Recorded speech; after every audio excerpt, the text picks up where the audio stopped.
do you wish you had more courage? I mean, I see you as a person with an enormous amount of courage, and I think most people do. But when do you wish you had more? So I really look up to you, Martin. You know, you're my mentor, a guru in my life that has helped me to hone my creativity. Yes, I have a lot of natural creativity, but over the years, you've helped me to hone that. And then I look to you, Marshall, as this coach and this leadership coach. I, not as much as before, it's still in there, but I used to have a serious problem with confrontation, particularly with people that I worked with. So, oh, I didn't like how you did that, or how you spoke in that meeting was disrespectful to blah, blah, blah, or you can do better. I didn't know how to address notes, feedback, or even conflict. And I had to get an executive coach to help me with it.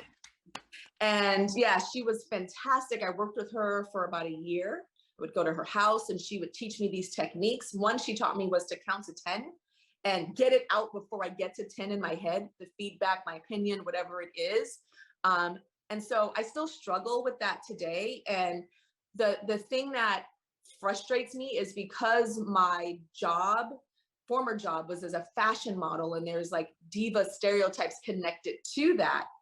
People think, oh, she's a diva and she's just gonna tell it like it is. And it's like, honey, that's a character on TV where I'm very able to give feedback and stuff. But in real life, I do struggle with that. And I think it has a lot to do with probably female desire, feeling the need to be liked, and not understanding that you can harness that power in a business setting.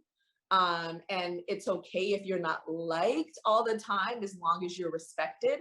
I feel like sometimes one of my leadership professors, I went to a Harvard Business School owner president management over 3 years, like a program studying. And my leadership professor told me, after talking about my style, he says, you are so trying to be everybody's friend, they're actually going to start to resent you and not respect you because you're friend. And then you give them feedback and they're like, bitch, you're my friend. What you trying to tell me what to do? And so he was like, you have to balance that likability with respect and giving them the feedback because they want the feedback. It's a long answer, but that is something that I struggle with, but I'm doing a little better now. Wait, Tyra, are you ready for some coaching? Coaching yes, for you. Coaching please. For you. Are you ready? Raise that right hand. Repeat after me. My name is Tyra. My name's Tyra. I used to struggle with that. I used to struggle with that. I don't have to struggle with that anymore. I don't have to struggle with that anymore. Yay. Oh my gosh, I put it into the universe. Yeah, just as long as we say I struggle with that, you're going to keep struggling with it. Okay, yeah, I used to have a problem, but now I just tell people what I feel. Yeah, I used to have that problem. Yeah, that's gone. That's way gone. Nice. Okay. It's gone. It's over. And here we go. Free coaching between Tyra and Marshall. Now, okay, coming up, our next guest went shopping for dolls with her 9-year-old daughter. That would show to be a life-defining moment for her. Now, Marshall, tell us more about our second guest. I love our second guest, Jodi Norgaard. Jodi, Dream Big Toy Company, Go-Go Sports, books, toys, dolls, all kinds of stuff for empowering girls. Also just a fun person, a great sense of life and spirit.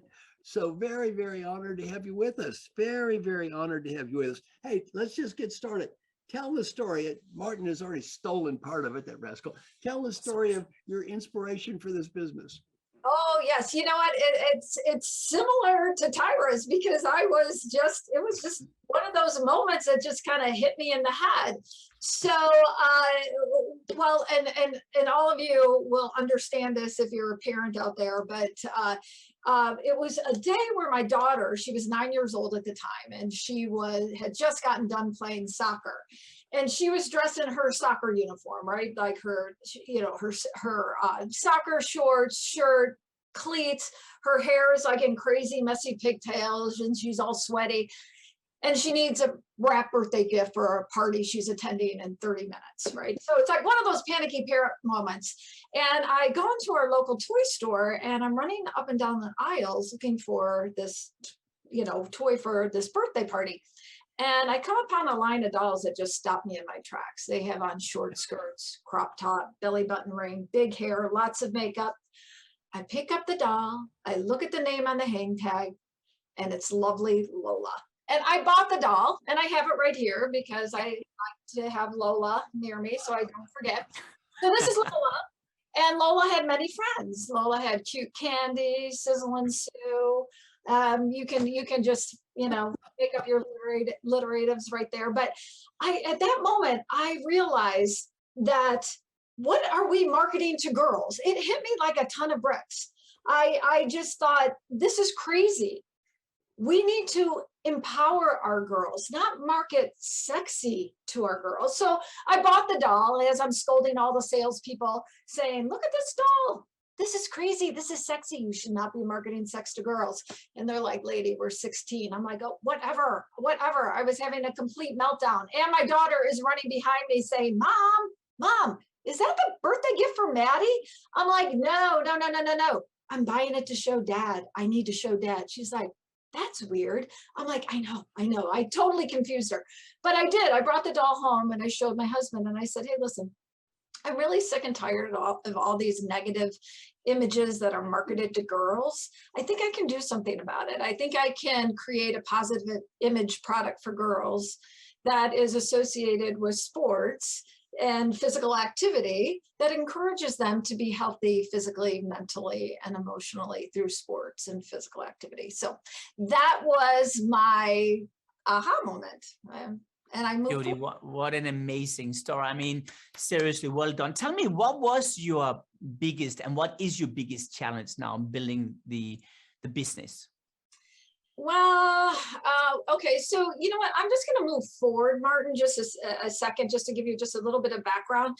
It took 2 years from rough draft to the actual debut of the first doll, Tennis Girl, at the US Open, where 500 sold out in 6 days. Okay, so as a small business owner, you know, you get an order from the United States Tennis Association for 500. It's like, wow, this is amazing. And I was at the US Open that year with some girlfriends. And I saw all these little girls walking around with a doll. They sold out in 6 days. And I thought, my gosh, I have the next best thing. And so that was in 2008. And in 2009, in February, I launched them at the New York Toy Fair, which is the biggest toy fair in the world. People come from all over the place looking for the next best thing. And I'm like, I am that. Way too confident. I had so many buyers come to my booth that I had all set up and say, I love your product. It's actually like brilliant. My daughter plays soccer. She would love Soccer Girl. And I'd say, great. How many would you like to buy? And I'd get the hand. I'd get like, no. And I'd say, well, why? Why aren't you going to buy this? And they'd say, well, bottom line, girls like fashion. Can you create a fashion doll? I'm like, that's my point. As a mother of a daughter and as a woman, I'm positive girls like more than fashion. I had done my homework. There were more than 70 different fashion dolls out there, different fashion lines since Barbie. And it's like, you know, we can give them other options. And I hung in there for 5 years. So I realized that I wasn't in the actual toy business. Otherwise, I would have conformed to what the buyers wanted me to do and create a fashion doll. But I realized I was in the business of social change and to give girls an option and encourage them to rise to their full potential. So that has been my battle all along. And even being, you know, with my books in the publishing industry, I still hear, no, you know, sports are tough for girls because really girls who play sports don't really read books. I'm like, what? My daughter played sports and she reads books. And I've heard, well, you know what? Boys really don't like to read books about girls, lead characters. I'm like, it's not all about the boys, you know? And also, if we give them to him, they give, you know, girl protagonists books to boys, they're going to read it. Honestly, I mean, let's be fair.